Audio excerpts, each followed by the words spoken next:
জয়গুরু। আজ আমি একজন বিশিষ্ট মায়ের কাছে আমি উপস্থিত হয়েছি। ওনার কাছ থেকে জানবো ঠাকুরকে পেয়ে ওনার বাস্তব জীবনে কী কী উপলব্ধি করেছেন।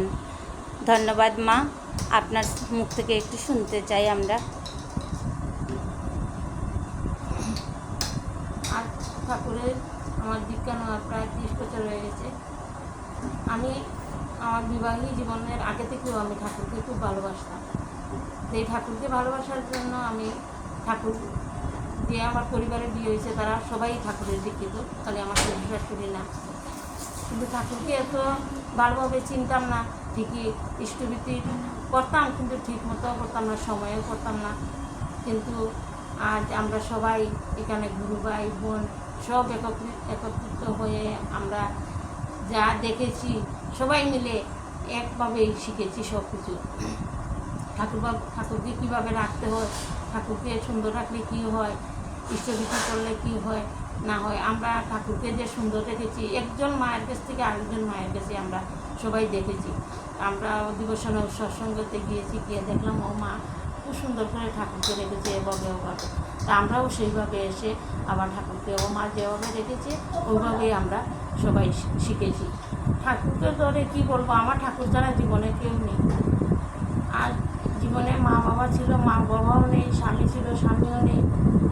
এখন আমার দুঃখ কষ্ট যা আছে আমি সব ঠাকুরের কাছে, আমার ঠাকুর ছাড়া যে আমি মুখ খুলে খুলে বলবো, আমি কাউ কিছু বলা নেই। আমি সব কিছু আমার ঠাকুরের কাছে বলি।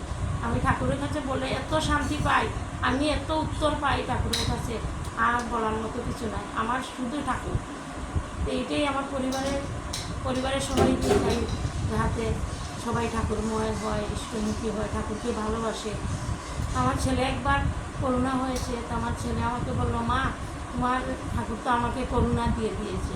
তা আমি বললাম, বাবা সবাই তো করোনা হয়েছে, হসপিটালে ভর্তি হয়েছে, তুমি কোথায় আছো? তুমি তো কোনো আমার মনে হয় আমার বুকের মধ্যে আছো, তোমার কি হয়েছে? তুমি ভালো করে খাওয়া দাওয়া করছো, খালি একটা রুমের মধ্যে শুধু বসে আছো, তোমার তো কিছু হয়নি। তো তুমি আমার ঠাকুর কেন বলছো? ঠাকুর তোমাকে কিচ্ছু করেনি। তো একদিন এসে আমাকে বলছে, মা ঠিক তুমি বলেছো যে ঠাকুরের আছেন, ঠিক মা ঠাকুর আছেন গো মা। আমি বললাম, বাবা ঠাকুরকে সবসময় ভালোবেসে যেও, ঠাকুরকে মাথায় নিয়ে চলো, সবসময় ঠাকুরের নাম স্মরণ করবে, দেখবে জীবন সুন্দর হবে। জয় গুরু মা, খুব ভালো লাগলো মায়ের মুখ থেকে আজ পরমপিতার এত সব কথা জানতে পেরে।